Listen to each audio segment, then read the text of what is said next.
अभी सर को आने में 5 मिनट टाइम है, तो 5 मिनट में एक छोटी सी स्टोरी आप लोगों को बताने वाला हूँ। तैयार है सुनने के लिए? एक छोटी सी स्टोरी है जापान की। हेलो। एक छोटी सी स्टोरी है जापान की।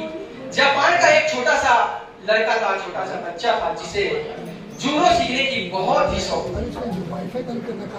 जूडो सीखने की बहुत शौक थी। जूडो मीन्स एक तरह की कराटे आती है जिसे जूडो कहते हैं। उसकी इच्छा थी, उसकी तमन्ना थी, उसकी सपना थी, उसकी पैशन थी कि मैं जूडो सीखूं नहीं बल्कि जूडो में सबसे बेस्ट भी बनूं। लेकिन क्या हुआ, एक दिन अचानक एक एक्सीडेंट हुआ और उस एक्सीडेंट में उसकी एक बायां हाथ कटकर उस एक्सीडेंट में बायां हाथ कटकर अलग हो गया। उस लड़के ने अपने इच्छाओं को नहीं छोड़ा, अपने सपनों को नहीं तोड़ा। उसने जापान के सबसे बड़े जूडो मास्टर के पास गया और जाकर बोला कि सर मुझे जूडो सीखनी है। मास्टर ने उसकी हालत देखी तो बोला क्या बात कर रहा है, अरे जूडो तो हाथों का खेल है।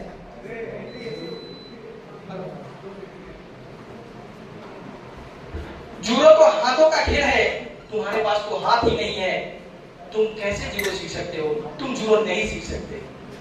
उस लड़के ने बहुत ही रिक्वेस्ट किया, बोला कि सर मुझे जूडो सीखनी है, मेरी पैशन है, मेरी तमन्ना है, मेरी सपना है कि मैं जूडो सीखूं, प्लीज आप सिखाइए मुझे, मैं सीखने के लिए तैयार हूं। बहुत रिक्वेस्ट करने के बाद वो मास्टर ने उसको बोला कि ठीक है कल आ जाओ, मैं तुझे जूडो सिखाऊंगा।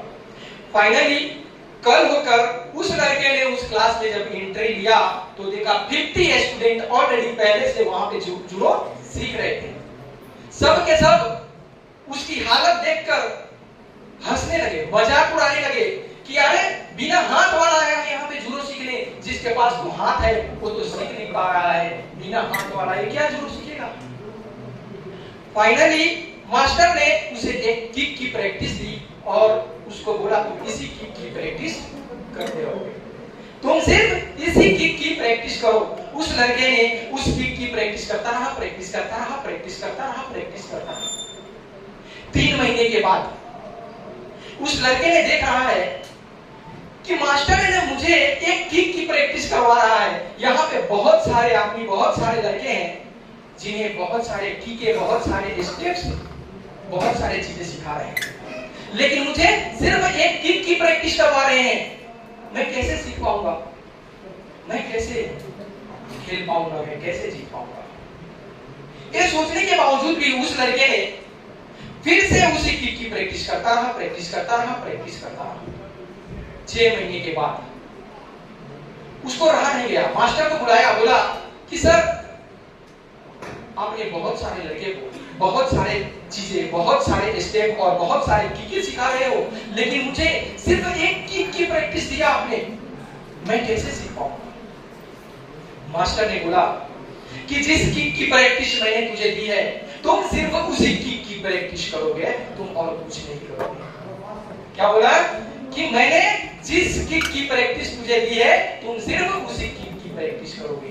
उस लड़के ने थोड़ा कुछ पल के लिए मायूस तो हुआ, लेकिन उस लड़के ने फिर से उसी किक की प्रैक्टिस करता रहा, प्रैक्टिस करता रहा, प्रैक्टिस करता रहा। फाइनली 12 महीने के बाद उस जूडो के खेल में एक एग्जाम हुआ और उस एग्जाम में उस लड़के ने सबको हरा कर जीत गया, जिस लड़के के पास में हाथ ही नहीं था। दोस्तों उस लड़के ने परेशान होकर मास्टर के पास गया, अरे सर ये क्या हुआ, कैसे हुआ, आपने बहुत सारे लड़के को बहुत सारी चीजें, बहुत सारे किके, बहुत सारे स्टेप सिखाए थे, लेकिन मुझे तो सिर्फ एक किक की प्रैक्टिस करवाए थे, फिर भी मैंने जीत गया। आखिर ये क्या हुआ, कैसे हुए, मुझे तो कुछ समझ में नहीं आ रहा है कि ये पॉसिबल कैसे हुआ। तो मास्टर ने बोला कि जिस किक की प्रैक्टिस मैंने तुझे करवाई थी वो किक जूडो में, इस दुनिया में जूडो में सबसे हार्ड किक थी, इसलिए तूने जीत गया। इस दुनिया में सबसे हार्ड किक थी, इसलिए तूने जीत गया। अगर तुमसे किसी भी लड़के को अगर तुम्हें हराना होता तो तुम्हारा बायां हाथ पकड़ के तुम्हें जमीन पे गिराता तो ही तुम हार पाता, लेकिन तुम्हारे पास तो बायां हाथ ही नहीं था, इसीलिए तुमने जीत गए। तुम्हारी कमजोरी ही तुम्हारी ताकत बन गई, तुम्हारी कमजोरी ही तुम्हारी ताकत बन गई। तो फ्रेंड्स, कहने का मतलब ये है कि हम सब लोग सोचते हैं कि मेरे पास हिम्मत नहीं है, मेरा क्वालिफिकेशन नहीं है, मैं कैसे कर पाऊंगा, मेरा उम्र हो गया है, मेरा अपलाइन साथ नहीं देता है, मेरा अपलाइन मेरे साथ जाता नहीं है, मुझे कुछ नहीं आता, मैं कैसे कर पाऊंगा। लेकिन कभी कभी क्या होता है कि अपलाइन जब नहीं आता है ना तो हमें चांस मिलती है, हमें बोलने का मौका मिलता है, तो वहां पे अपनी जब प्रैक्टिस चालू होती है तो वहां से हम सीखते हैं। ये सोचो, तो हम सब लोग आज के बाद अपलाइन रहे या अपलाइन नहीं रहे, उसके लिए हमें कोई फर्क नहीं पड़ने वाला है। ये सोचो।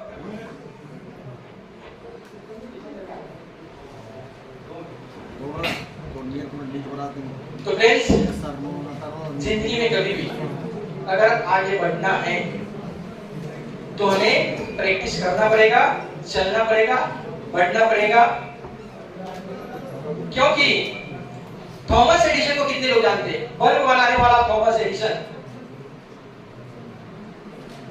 बार बार असफल होने के बावजूद भी जिंदगी में कभी भी अगर सफल हो रहे हैं ना तो अपनी असफलताओं से मत घबराइए, क्योंकि बल्ब बनाने वाला थॉमस एडिसन ने बार असफल होने के बावजूद भी उन्होंने कभी ये नहीं सोचा कि मैं बार असफल हो रहा हूं तो इस काम को मैं क्यों करूं।